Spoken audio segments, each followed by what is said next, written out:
राधे राधे। श्री हरिवंश। कार्तिक महात्म 11वां अध्याय। देख पराक्रम असुर का विष्णु हुए प्रसन्न, मांगन चाहे मांग ले इच्छित वर संपन्न।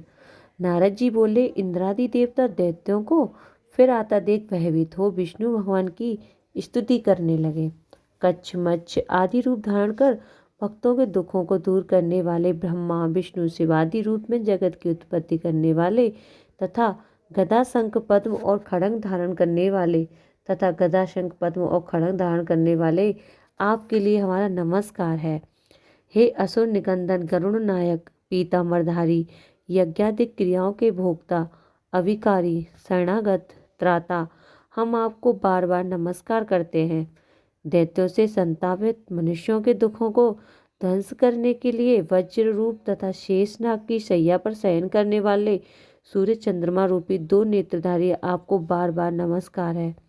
नारद जी बोले, इस प्रकार दैत्यों के नाश करने वाले विष्णु भगवान ने देवताओं के संकट को जान लिया। तब क्रोध से खिन्न होकर शीघ्र ही गरुड़ पर सवार हो लक्ष्मीपति दीनानाथ प्रभु लक्ष्मी से बोले, तेरा भ्राता जलंधर देवताओं को दुख देता है, इससे मुझे उन्होंने बुलाया है, सो मैं युद्ध के लिए जाता हूँ। लक्ष्मी बोली, हे प्राणनाथ, मैं आपकी प्यारी हूँ, फिर मेरे भ्राता को आप संग्राम में क्यों मारोगे? श्री भगवान बोले, शिव जी के अंश से पैदा ब्रह्मा के वरदान और तेरी प्रीति से यह जलंधर हमारे मारने योग्य नहीं है, तथापि मुझे देवताओं के लिए कुछ करना ही होगा। नारद जी बोले, यह कहकर गरुड़ पर बैठ वह देवता जहाँ स्तुति कर रहे थे वहाँ पधारे। इसके बाद गरुड़ के छोटे भ्राता और गरुड़ के पंखों की वायु से बबला जैसे उड़ाए गए वे सभी दैत्य आकाश में मेघों की तरह भ्रमण करने लगे। जलंधर आकाश में मेघों की तरह भ्रमण करने लगे।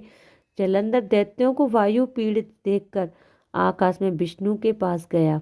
वहां बड़ा भारी युद्ध हुआ।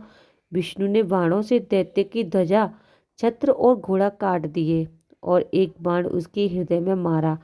उस दैत्य ने भी गरुड़ के माथे पर गदा मारकर उसको पृथ्वी पर गिरा दिया। विष्णु ने हंसकर उसकी गदा काट दी।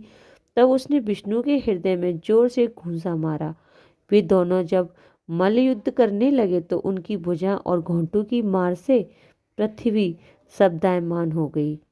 वे दोनों अच्छी तरह युद्ध करने लगे। तब मेघ जैसी गंभीर वाणी से दैत्यराज से विष्णु भगवान बोले, मैं तेरे पराक्रम से प्रसन्न हुआ, तू वर मांग, नहीं देने योग्य भी वरदान मैं तुझको दूंगा। जलंधर बोला, हे भावुक, जो आप प्रसन्न हो तो मेरी बहन लक्ष्मी और अपने गणों सहित मेरे घर में रहो। नारद जी बोले, बहुत अच्छा। कहकर भगवान देवगणों और लक्ष्मी समेत जलंधर के पुर में पधार गए। महाबली जलंधर उन देवताओं को दैत्यों को सौंप पृथ्वी पर आया।